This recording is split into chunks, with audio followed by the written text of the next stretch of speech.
Hey guys, welcome back to the channel. It's Gnome here, and today we're checking out Astarion, the Decadent. Harley, I am so sorry. This was supposed to get out to you a long time ago, and I'm just now getting this out because I was in the hospital the other day with my newborn, and I had just plenty of time to think, right? And then it hit me. I have not done your Astarion deck, and mainly because Astarion's really not that great of a commander, and I've been having trouble trying to figure out the best way to build it. And I kind of got this idea of playing with vehicles. So we have a lot of vehicles in the deck: Weatherlight, Sky Sovereign, Console Flagship, Thundering Chariot, Search Hacker Mech, Oval Chase Dragster, Cultivator's Caravan, and then we also have things with haste, so like Rankle, Clackbridge Troll, Skitherix. Although Skitherix, since it has Infect, it might not be the best card, but regardless, a lot of things have haste. We do vehicles because you really want to do the damage with Astarion as quick as you can with Astarion on the field. It's a 6-mana commander that does nothing unless you have the cards on the battlefield already. That's what makes it so hard to build around. It's one of those really interesting commanders, and I thought vehicles would be a really good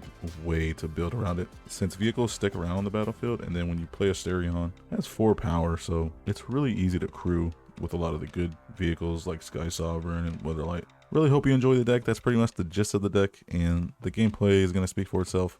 Where this deck lacks is if all your vehicles get destroyed and there's really nothing else for Astarion to do, or you end up top decking because there's not a lot of card draw on the deck. But besides that, there's a lot of removal and there's a lot of ramp because, again, Astarion's 6 mana, so we need to make sure that we can hit Astarion. And sometimes we still don't end up being able to cast Astarion because of just the high mana cost that it happens to bring when it gets removed even once. So this deck is actually really surprisingly better than any of the other Astarion builds that I ended up making. So hope you enjoy this one, and if you guys hear baby noises in the background, it's because my newborn is here. Just be patient with me in the process. I'm still going to be doing these videos where I go over the certain deck techs, but then I'm going to have like the special videos that you'll see probably in a few days. So thank you everybody for the support, and without further ado, let's get right into it and let's see how the deck does, shall we? We're up against Pia Nalaar, and I tell you, we play a bunch of different commanders with this deck. Thopters you control have haste. Whenever you play a land from exile or cast a spell from exile, create a 1/1 colorless Thopter. Okay. So this is a really risky hand to keep since we don't have any white source. And them playing red and white, they have plenty of artifact removal. So I think I'm going to take the chance and mulligan here. And this is a lot more keepable hand. I feel a lot better about keeping this one than I did the last one. We at least have both our colors. And we have a little bit of ramp too with the Cold Steel Heart.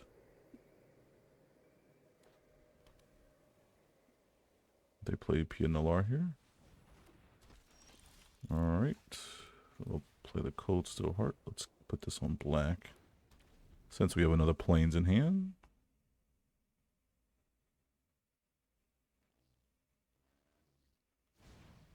Yep, see, that's what I was saying.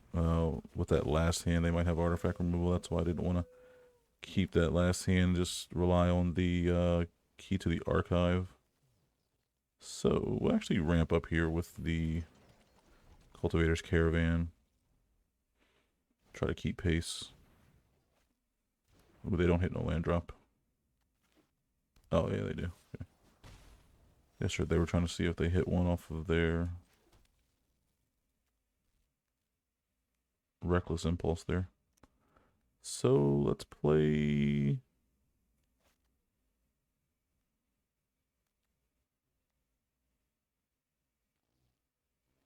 Let's play Tribute to Hirobi. Then we'll play the Smog Belcher Chariot.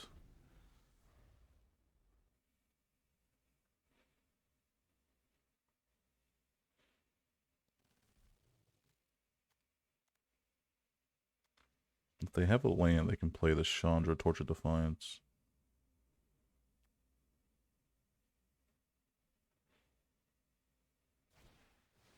Which they might actually not have a land, because they might want to keep their...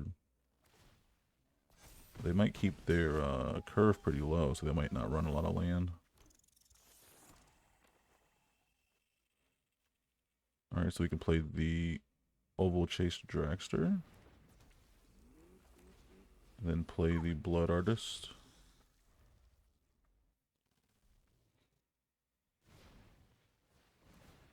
Yeah, they keep their mana curve is pretty low, so they don't run a lot of land. So that could be exactly why they're not hitting any. No, we will not block.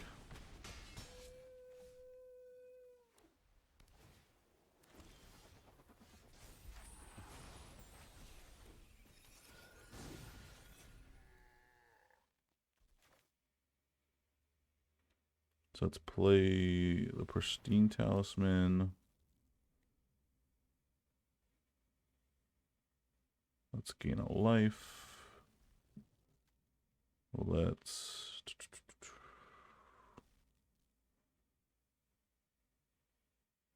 Yeah, I guess that kind of set us back a little bit. But we will have a chance to make a play here next turn.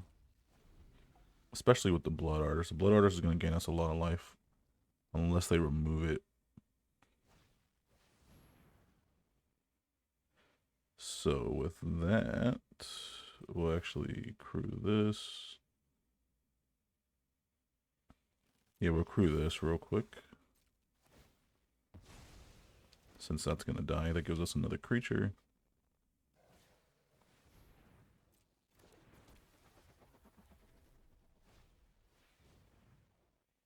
Wow. Another removal spell.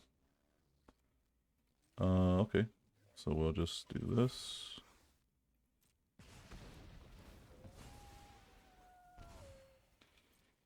We'll crew the Small Butcher Chariot.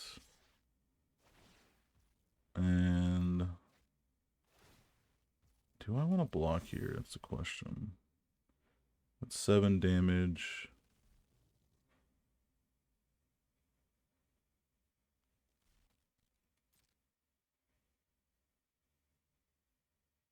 No, I don't want to block. I want to keep as many vehicles as I can, honestly. So we're gonna play the Blood Money, giving us a bunch of mana. Blood Artist is gonna trigger.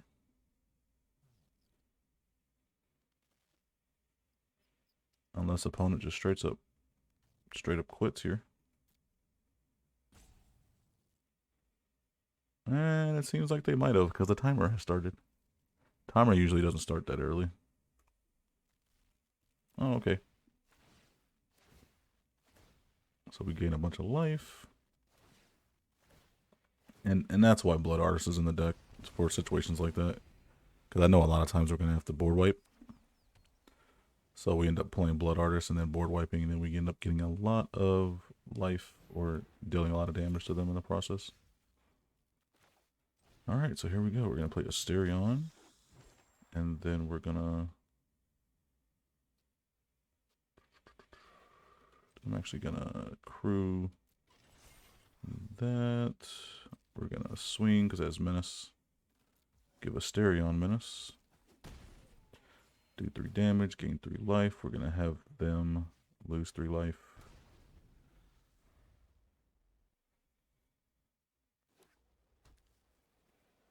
And everything is going as planned. Now here's Warcrafting. Deals 5 damage to target creature. Wow.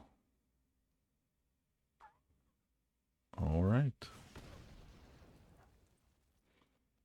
Good thing we have all this treasure. I will not remove the perpetual effects because that's good for us. And this is where I think the deck shines, is when they're trying to really deal with Astarion. But what ends up happening is they still die by the vehicles. And that's going to be a good game. I was just thinking about my next play, thinking maybe I could play a Henny. But since both of these need crew 3, then I would just play Astarion. Play Astarion, swing in with... I'll probably swing in with the Cultivator's Caravan, dealing 5 damage. And them losing 5 life from the process, so that was actually game there. GG's. Alright, opponent goes first. I gotta be a little quiet in this video because I have 2 babies sleeping now. That's right, I am back home from having my second kid, so here we go. We're gonna mulligan that hand. This is a little bit better.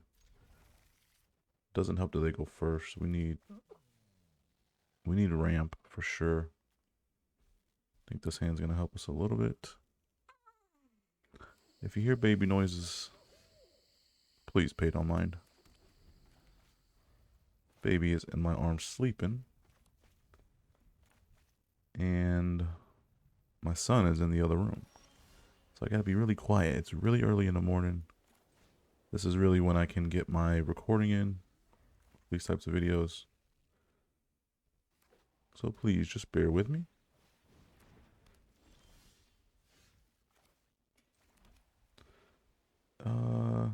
We could exile their arcane signet, but I feel like that would just be too slow, I think. Not too slow, but I think that it wouldn't really do much, considering they probably have a bunch of ramp already in Etali. That's really all you want in Etali, is just a bunch of ramp. Cards that put land onto the battlefield and the sort. Yeah, see, they already have the mana to cast Etali. So we're gonna play this guy, and then we're gonna ramp up a little bit. And we just hope that they don't hit something good off of the Etali trigger. Which they usually always do, because they hit non-land permanents. They get a Goldspan Dragon and a Mind Stone. It's not totally terrible, but Mind Stone and the Goldspan Dragon ramps them. So if we end up getting rid of Etali, then... Oh my goodness, look at that. They ramp up into the one ring. How crazy is that?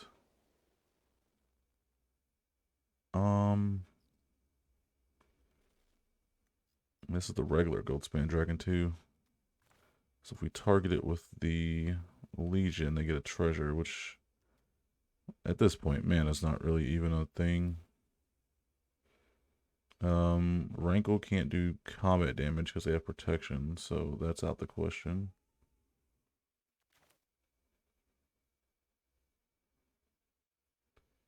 So can we... Yeah.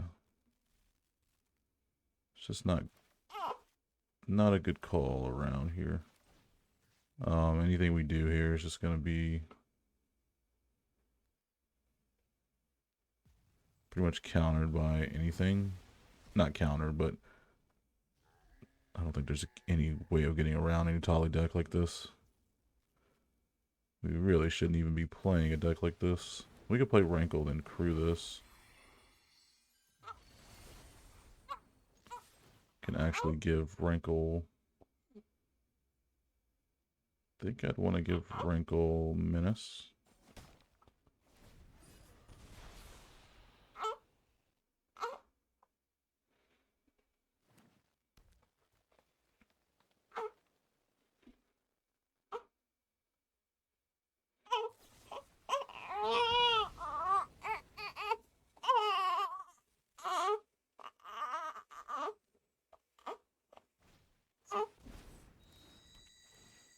They have enough to kick the Skyclave, so they'll always have enough mana to do whatever they want.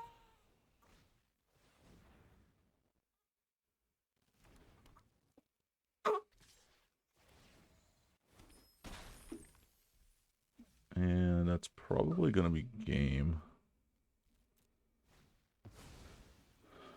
I was hoping to Bond a Revival the Rankle. And then sacrifice the...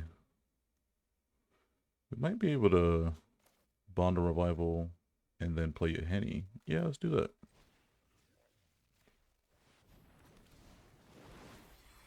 We play a Henny. We crew. Oh yeah, we don't want to crew. So we'll just swing up in the air. We'll draw a card. They'll lose a life. We'll sacrifice the Yahenni. They're going to sacrifice the Scrap Gorger, of course.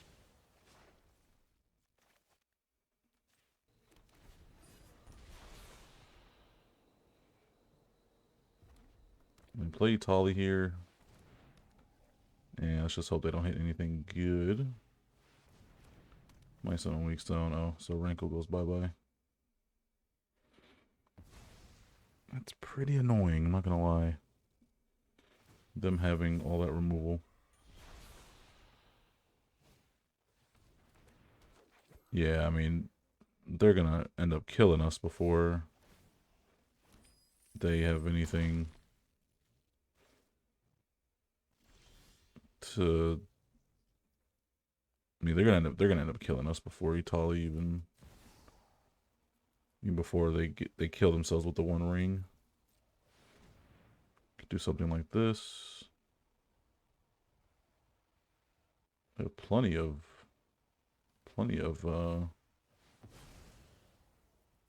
mana.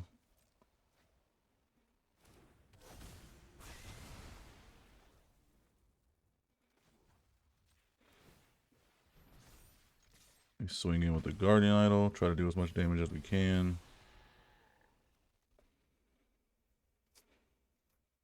I don't know if it's gonna matter, to be honest.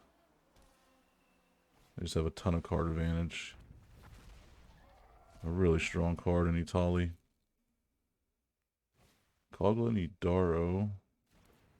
So this gets haste probably. That's 7 damage. As long as they don't have a way to give Etali haste.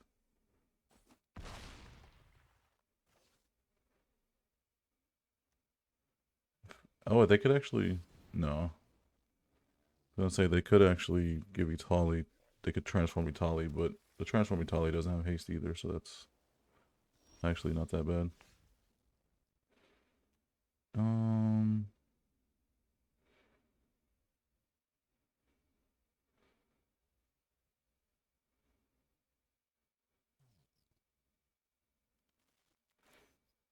So how about we do this? That way we get our devotion.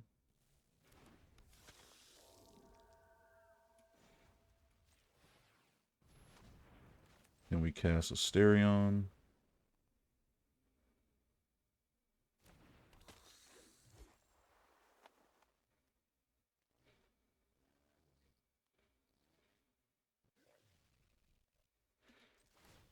And we crew the Astarion. I don't think we win here either way. But you never know.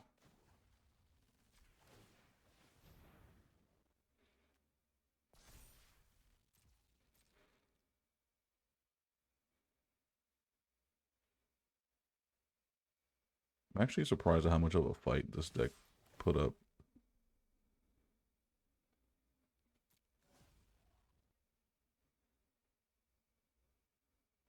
We're pretty much dead either way. Bloodghast can't block, and even if he could, Etali has trample. So we're just screwed.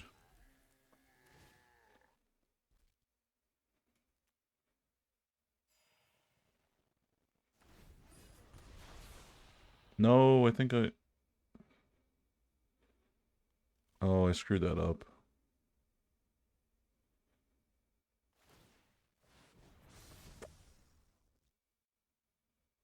I meant to do the feed instead of friends. Loses life equal to the amount of life they lost this turn. They would have lost five more life off the 8, and they would have died off the Etali trigger. I mean, off of the ring trigger. If it wasn't for my screw up there, we would have won. So I count that as a win. I just didn't. I messed up on the interface. Totally my fault. GG's. Alright, we're up against First Sliver. Which First Sliver deck this is, I do not know. Let's mulligan that hand. This is a pretty good hand here. So a lot of these first sliver decks, they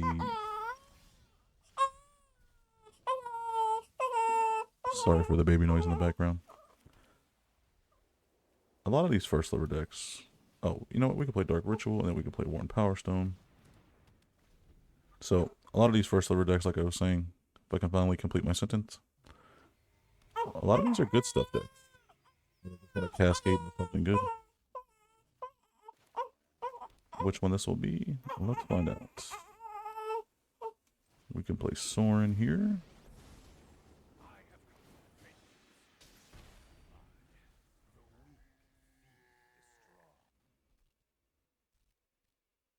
We ramped up quite a bit with that Dark Ritual into Worn Power Stone play.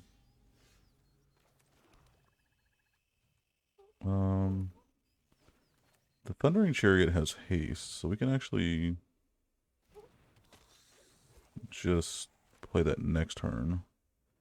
Well, +2 Soren with Astarion out. So they'll actually lose 2 life here.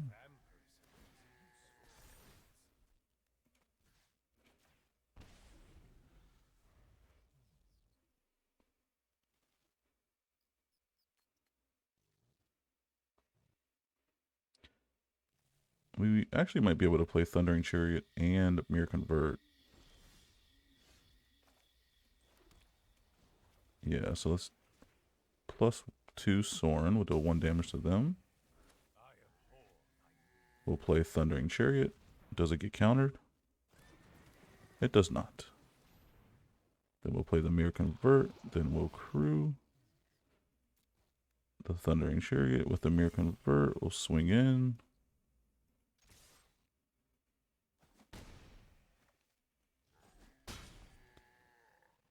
And that. And then we'll do feed. They lose 8 more life on top of that 8 life they lost. And they're probably going to end up playing First Sliver here. Oh, they had a tap land. That was a great showing of the deck.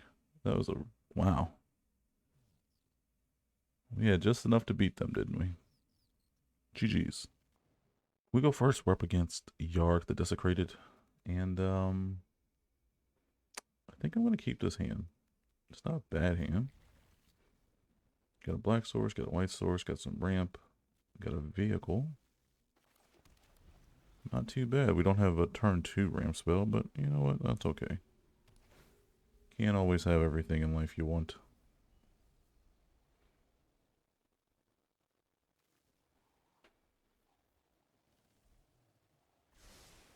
They put 1 on top from the temple. Alright, let's play this on the black source. Since we have 3 or 2 planes in hand. Oh, there's another planes. Alright, we're just going to tap this so we can gain a life. And so we don't have the annoying prompt that if we want to tap this.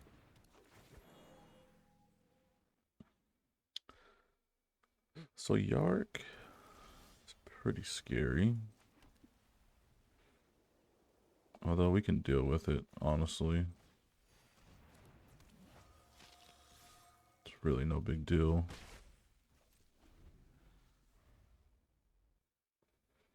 We got the ossification for Yarok when it comes down. So they're just going to destroy our Pristine Talisman.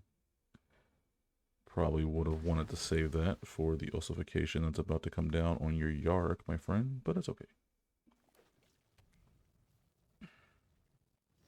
It is what it is. Let's play the Shattered Sanctum. Let's play the Vengeful Bloodlord.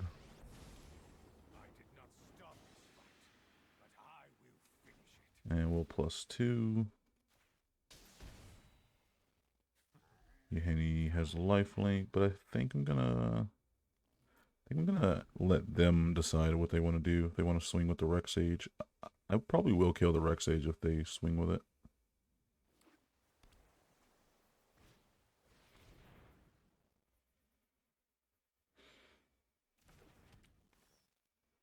I play Cloud Key. All right. Once again, will +2. I'm pretty sure they have a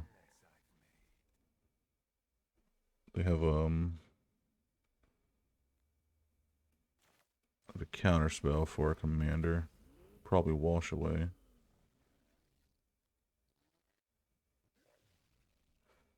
I kind of want to swing. This says trample. So actually, let's swing.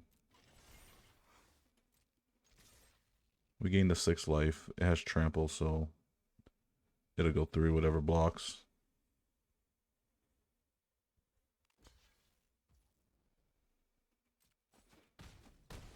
I'm really okay with that. Yahenni gets a 1/1 counter. But now the Rex Sage can't kill it. They can swing with at Soren with the Rex Sage, but that's okay. If they play Yarok, we can soul partition it.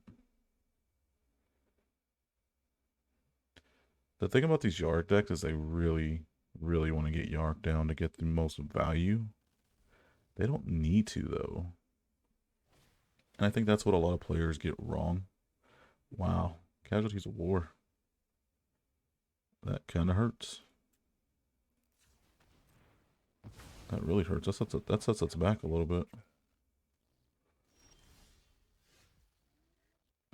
Where were you last turn? Nowhere to be found. And that's where this deck really struggles. Is something like that hitting us, Casualties of War. You know, that really hurts.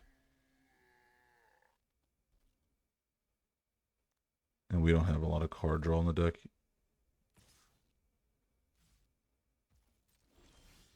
So, you know, it's just, it is what it is. It's no big deal. This probably gets destroyed by the Rex Sage if they have a way to bounce it.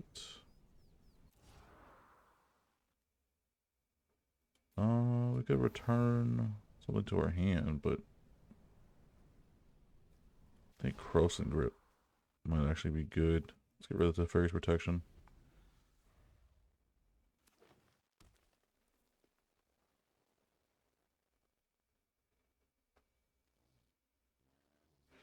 I really want to keep the Ossification for Yarok. Since Yarok doesn't have an ETB trigger, it's going to be good to get rid of that first before they try to get the value from their other things. So we play Blood Money here. Gets rid of both of them. Not a bad card to draw. Oh, looks like they have some reanimation stuff going on here. Timeless Witness, okay. Not bad at all. And they can just replay Yarok because it costs 4.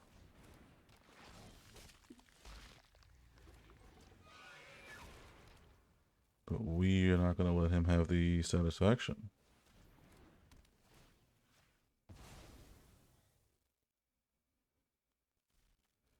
It has to be done.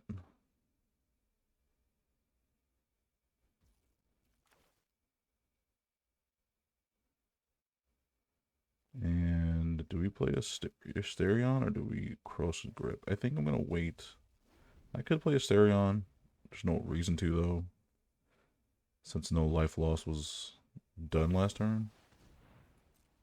Now, all of our options to get rid of Yarok are gone. So we Cross and Grip. Say the Cloud Key.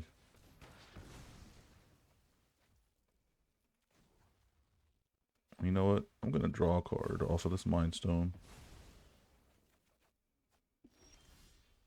Surge Hacker Mech.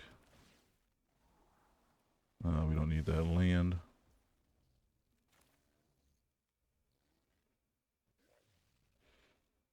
So let's play Surge Hacker Mech. 2 damage to the Timeless Witness. Although they could just go get back anything they want because Timeless Witness comes back internalized from the graveyard. Ooh. That's why they want a Yarok, so they can get the double Skyclave Relic triggers. That's just always nice, isn't it?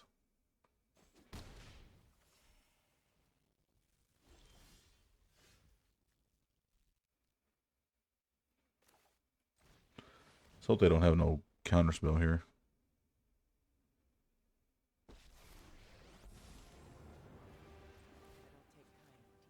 So we actually can -3 the Yarok. We get our own Yarok, but it really doesn't matter. We don't have a lot of ETBs in the deck. Just a good way to get rid of it.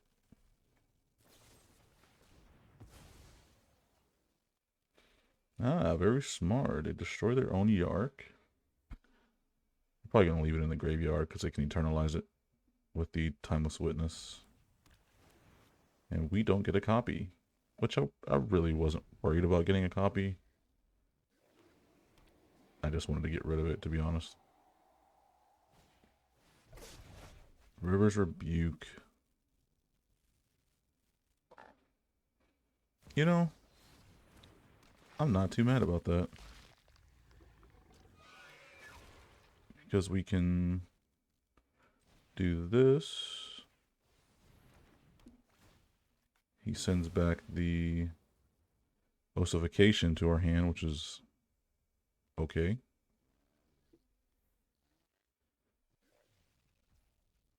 Then we just play the key again. And return target card. We can regrowth. I think I'm going to get D-Spark.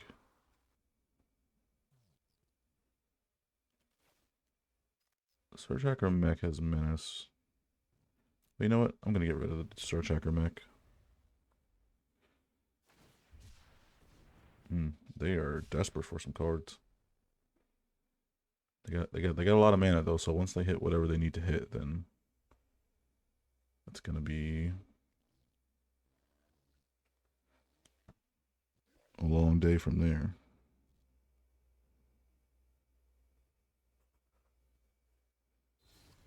So we'll see what they got in the tank. Let's see what they got. Yarok costs 11, which they have plenty. They have plenty of mana. Yarok's not even a thing anymore. Like, so they can play something for 3 mana here. Spring Broom Druid just ramps them even more. Totally insane.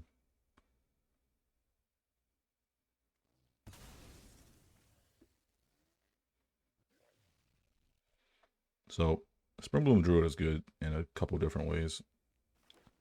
One, it ramps you, and two, it thins out your deck so you can just hit more cards that you need. Well, just a really good card overall for something like a Yarok deck. Thins out your deck. You're essentially taking 4 lands out and putting them straight on the battlefield, so just super good value.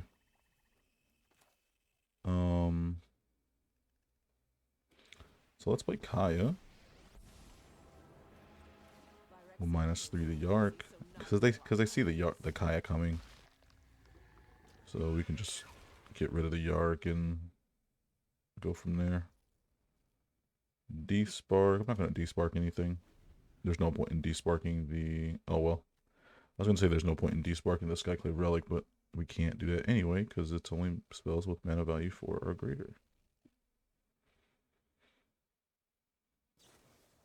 Putrefy. Okay. That is fine with me. They have a lot of removal in their deck. Blood in the Snow. That's bad too, because they can go get back a creature. Oh, they'll probably bring back the Rex Sage. Ugh. That's rough for us, I'm not going to lie.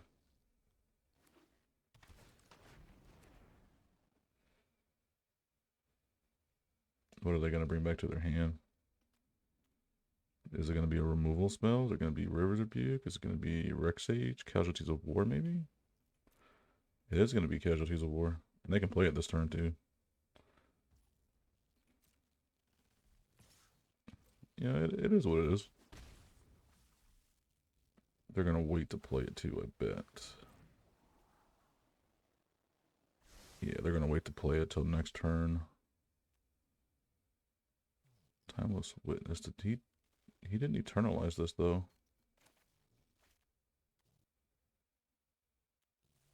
So I might actually exile this, actually, so they don't get the eternalized trigger off of it.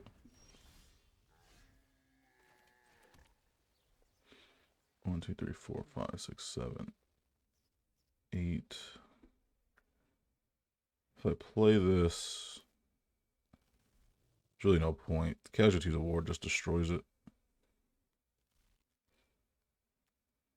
So I'm not gonna play it.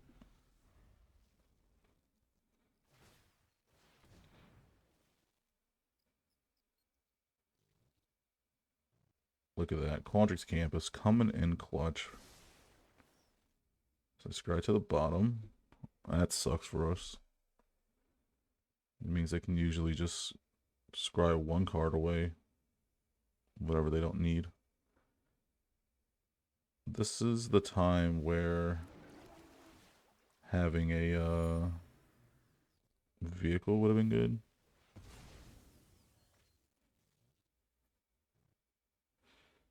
But no, we can't have what we want. Like I said earlier. A lot of ramp, a lot of removal, and not enough ETBs in their deck. I'll tell you what. Takanuma. Return target creature or planeswalker card from your graveyard to your hand. Takanuma. With Casualties of War.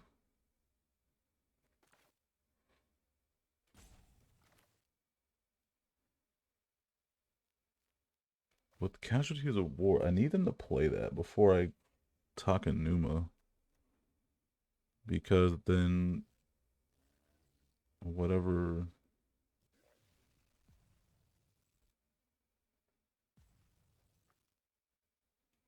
I don't think I have enough. 1, 2, 3, 4, 5, 6, 7, 8, 9, 10 to get Kaya back and play it. So let's try to bait him with the Astarion. Let's try to get him to use that Casualties of War.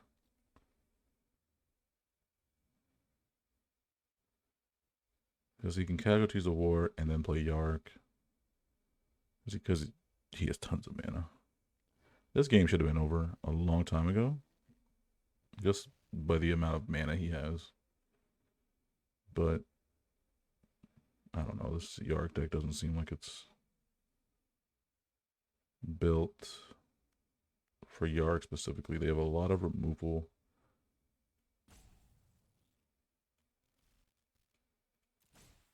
A lot of, yeah. That's pretty much what I wanted. Oh, I could have actually channeled the land before, yeah, that actually was a mistake on my part. Could have channeled the land there. Sweet. I think I'm going to play Alzadad, actually. Alzadad's a pretty good creature. They have a lot of mana open, though. Could be a Sublime Epiphany coming. You know what? Let's just play Alzadad. Let's see what happens. Can't be scared in this moment. Just because at this point, anything they play is going to be pretty scary. Yep, we're going to exile it. So now it's protected.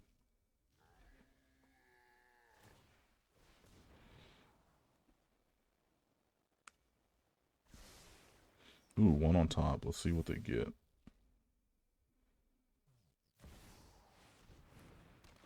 probably a Thassa. Oh, Gonti. Okay.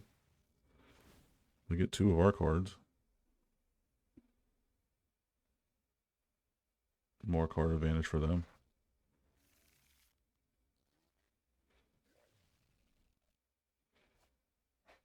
And we're probably going to play Crux of Fate now.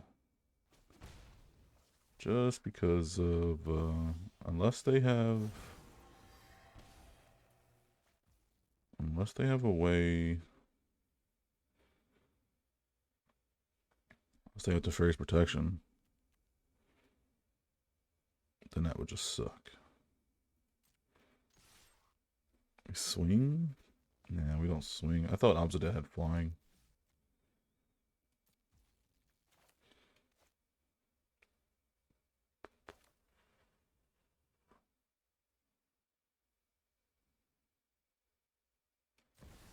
Yeah, destroy all non-dragon creatures.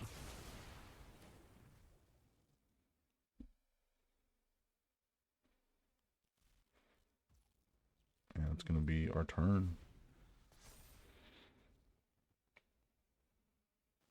I wonder what they got of our cards.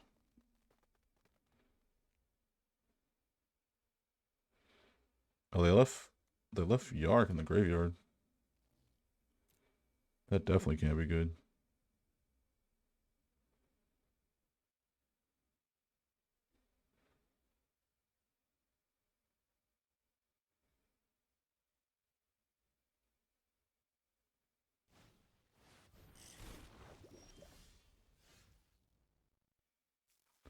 That is terrible.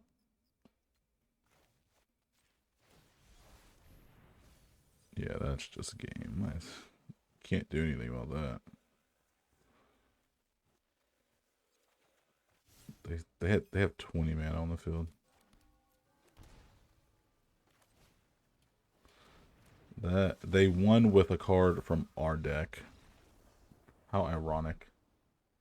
They couldn't win with a card from theirs. All right, we're up against Jhoira. For some reason, this deck goes up against high tier decks. And I don't know why. Astarion is not that great of a commander, I'm going to be honest. It's got a lot of work to be able to keep up with Jhoira and Atraxa. Just a lot of work in general. But maybe this could be slow Jhoira, who knows. Let's key to the archive. Yeah, I guess they could have a counterspell.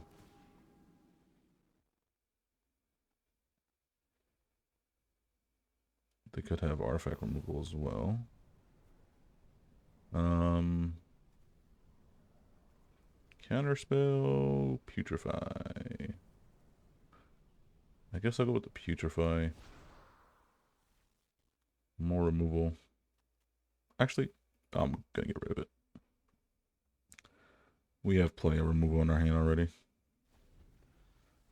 Even though it's instant speed, I'd really just rather keep what we have. Just in case Key to the Archive gets blown up. They play Jhoira with no protection whatsoever. So that leaves us to play Kaya. And get rid of it. It'll give us our own Jhoira. And I guess that's why Astarion is in this queue, because of that.